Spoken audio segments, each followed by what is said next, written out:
Hello दोस्तों, कैसे हैं आप लोग। आज हम अपने इस वीडियो में बात करेंगे आवेश के बारे में कि आवेश होता क्या है। तो आइए समझते हैं कि आवेश क्या है। आवेश किसी वस्तु का वह मूलभूत गुण होता है जिसके कारण विद्युत क्षेत्र या चुंबकीय क्षेत्र उत्पन्न करता है या उसका अनुभव कराता है। तो आइए हम आवेश को परिभाषित करते हैं। हम हेडिंग डाल लेते हैं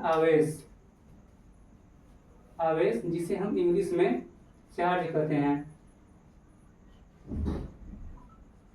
चार्ज। आइए हम आवेश को परिभाषित करते हैं। आवेश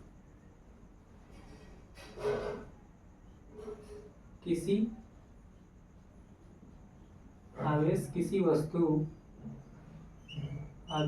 वस्तु का वह गुण होता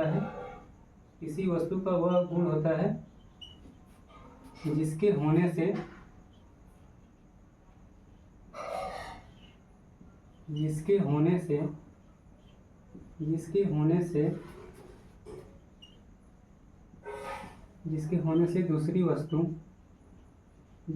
से दूसरी वस्तु पर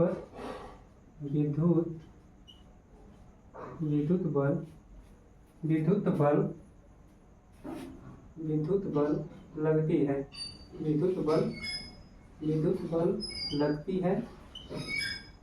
है या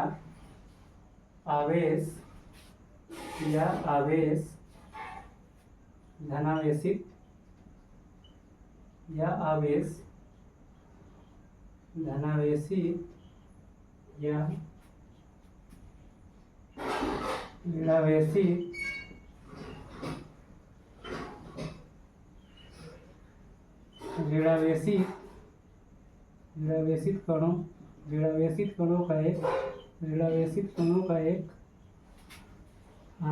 या ऋणावेशित कणों का एक आंतरिक गुण होता है जिसके कारण विभिन्न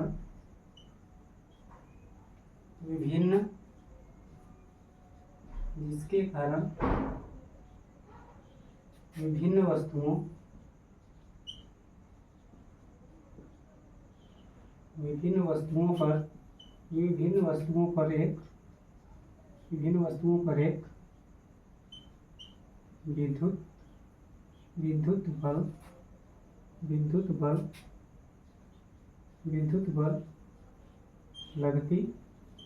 विद्युत बल लगती हैं।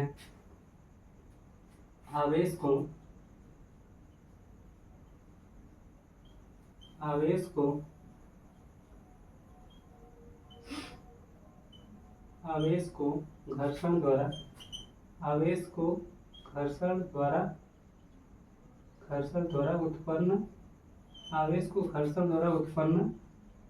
उत्पन्न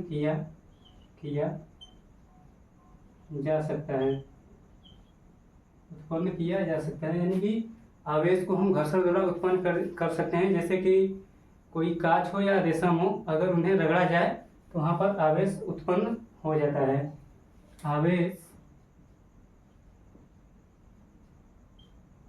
आवेश एक सदिश राशि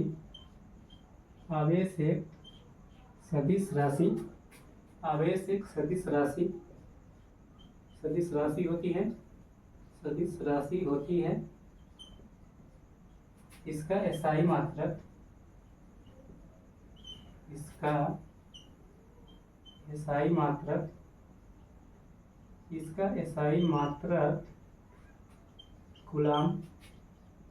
SI मात्रक कूलाम यानी कि C होता है।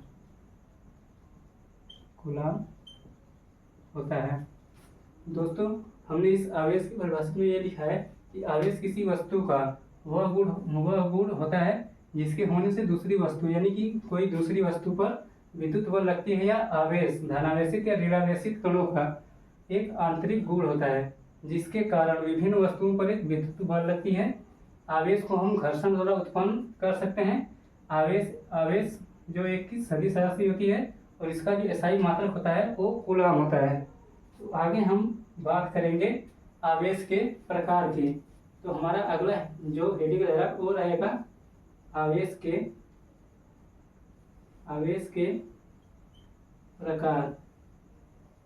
आवेश के प्रकार। हमारा जो आवेश होता है यह दो प्रकार का होता है। तो यह दो प्रकार का होता है। यह दो प्रकार का होता है। इसमें जो हमारा पहला होगा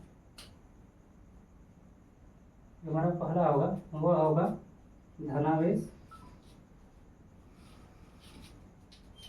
धनावेश, जिसमें कि धन आवेश होता है। और जो हमारा दूसरा आवेश होगा वह होगा ऋणावेश।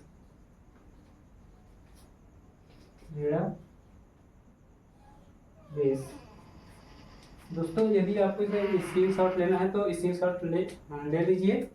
अब हम इसे इरेजर कर आवेश अगले हेडिंग की ओर बढ़ते हैं। अब हम इसे इरेजर करते हैं।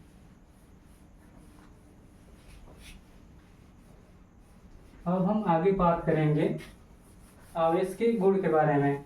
आवेश के क्या क्या गुण हो सकते हैं। तो हेडिंग लगाइए आवेश के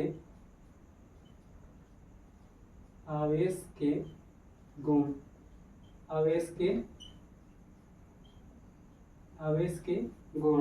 आवेश के गुण अनेक हो सकते हैं, लेकिन हम दो महत्वपूर्ण जान लेते हैं। जिसमें हमारा पहला होगा गुण में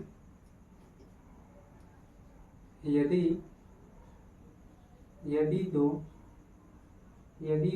एक ही प्रकृति के आवेश यदि दो एक ही प्रकृति के आवेश एक दूसरे को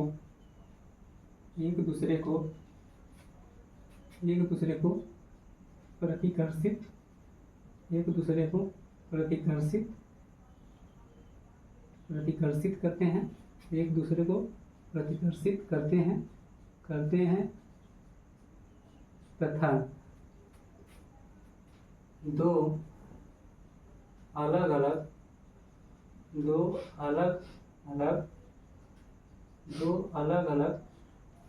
प्रकृति के आवेश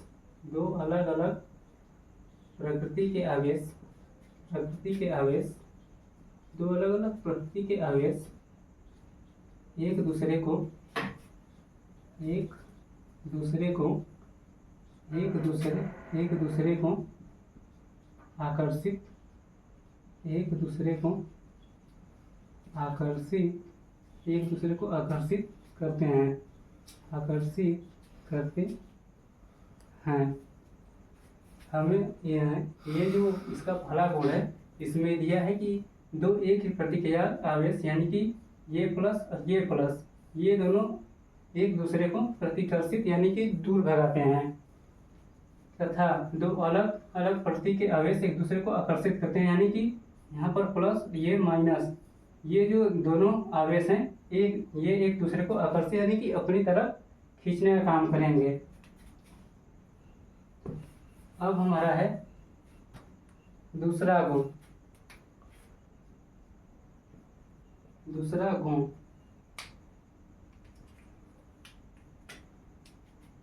यदि किसी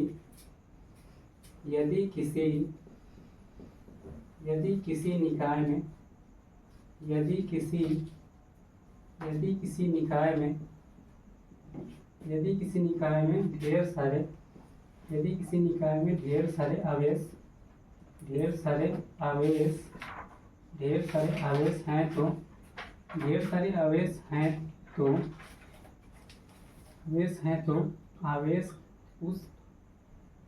आवेश हैं तो ढेर सारे आवेश हैं तो उस निकाय उस निकाय उस निकाय का उस निकाय का कुल आवेश उस निकाय का कुल आवेश कुल आवेश कुल आवेश उसके पूर्ण गुणज पूर्ण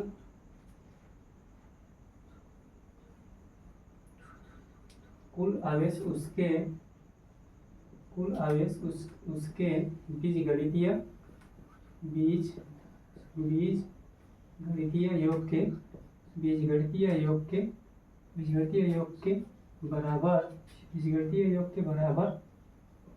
बराबर होता है। बीजगणितीय योग के बराबर होता है। इसमें दिया है यदि किसी निकाय में ढेर सारे आवेश हैं। यह है हमारा निकाय और इसमें बहुत सारे आवेश प्लस माइनस माइनस प्लस ढेर सारे आवेश हैं तो उस जो निकाय का कुल यानी कि इस पूरे जो निकाय का जो आवेश होगा वो उसके बीजगणितीय योग के बराबर होगा।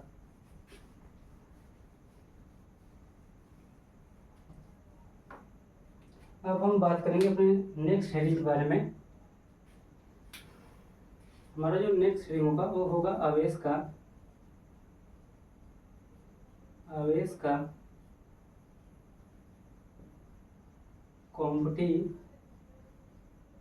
कॉम्पटीकरण। आवेश का कॉम्पटीकरण। कॉम्पटा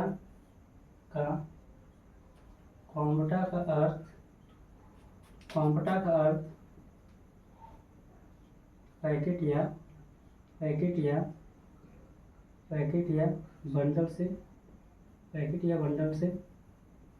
बंडल से होता है।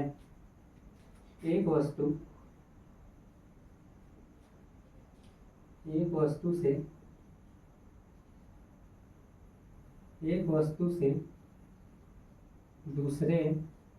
वस्तु से दूसरे वस्तु में आवेश का स्थानांतरण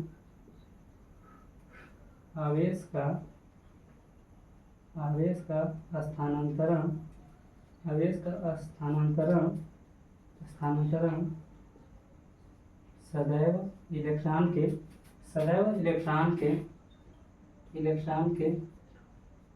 पूर्ण गुणज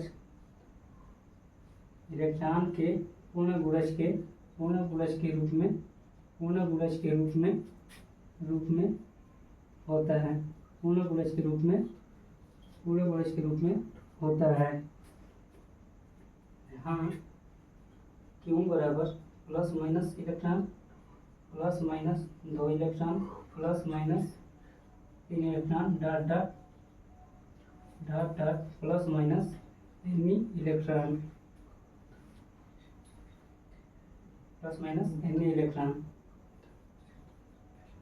तो क्यू बराबर प्लस माइनस एनी इलेक्ट्रॉन। जहाँ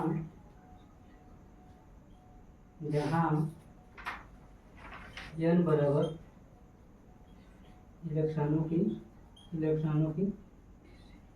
की संख्या या n equal to 0 1 2 3 dot dot. E बराबर सबसे छोटा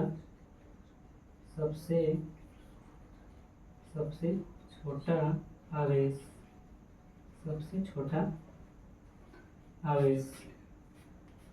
जो ये हमारा आवेश का कॉम्पटीकरण होता है तो यहाँ पर जो ये क्वांटा का अर्थ होता है, क्वांटा का अर्थ पैकेट या बंडल से होता है। एक वस्तु से दूसरे वस्तु यानी कि जो एक वस्तु होती है एक वस्तु से दूसरे वस्तु में जो आवेश का जो स्थान होता है यानी कि स्थान का जो परिवर्तन होता है वह सदैव इलेक्ट्रॉन के पूरे गुणज के रूप में होता है।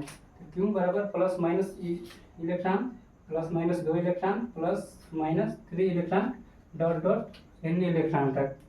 तब क्यू बराबर प्लस माइनस n इलेक्ट्रॉन जहाँ n बराबर इलेक्ट्रॉनों की संख्या, जहाँ जो n का मान होता है वो 0, 1, 2, 3 रहकर इन्फिनिटी तक होता है। जो E होता है हमारा वह सबसे छोटा आवेश होता है। जो ये E है ये प्रकृति में पाया जाने वाला सबसे छोटा आवेश होता है। दोस्तों यदि आपको इसका स्क्रीनशॉट लेना है तो ले सकते हैं। अब हम बढ़ते हैं अपने अगले टॉपिक की तरफ।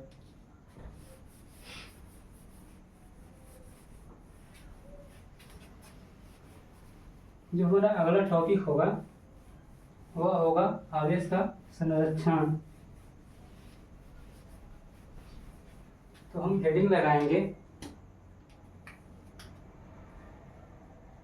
आवेश का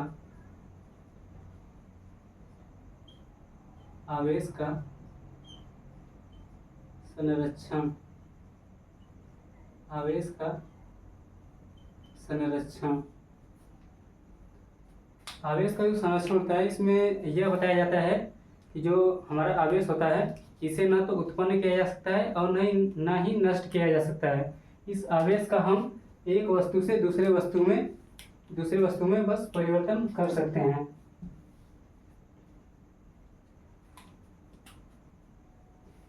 आवेश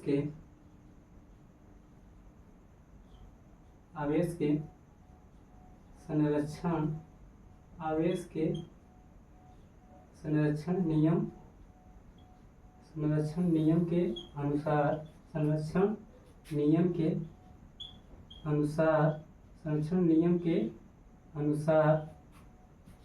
आवेश को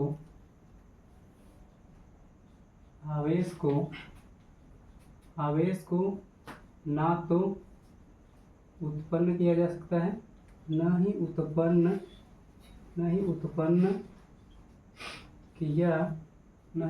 किया जा सकता है। ना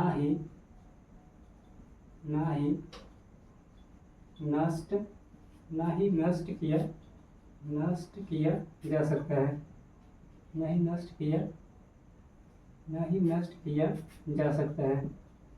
नष्ट किया जा सकता है। इसका बस एक वस्तु से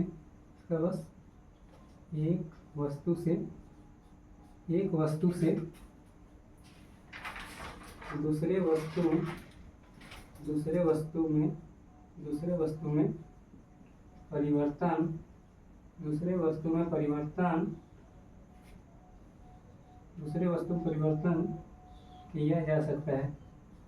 परिवर्तन किया जा सकता है। जो ये हमारा आवेश का संरक्षण होता है, तो आवेश के संरक्षण नियम के अनुसार आवेश को न तो उत्पन्न किया जा सकता है न ही नष्ट किया जा सकता है। इसका बस एक वस्तु से दूसरे वस्तु में परिवर्तन किया जा सकता है। दोस्तों आज हमने आवेश के बारे में जाना, आवेश के प्रकार के बारे में जाना, आवेश के गुण, आवेश का क्वांटीकरण तथा आवेश के संरक्षण नियम के बारे में जाना। अब हम मिलेंगे अपने अगले वीडियो में। तब तक के लिए धन्यवाद।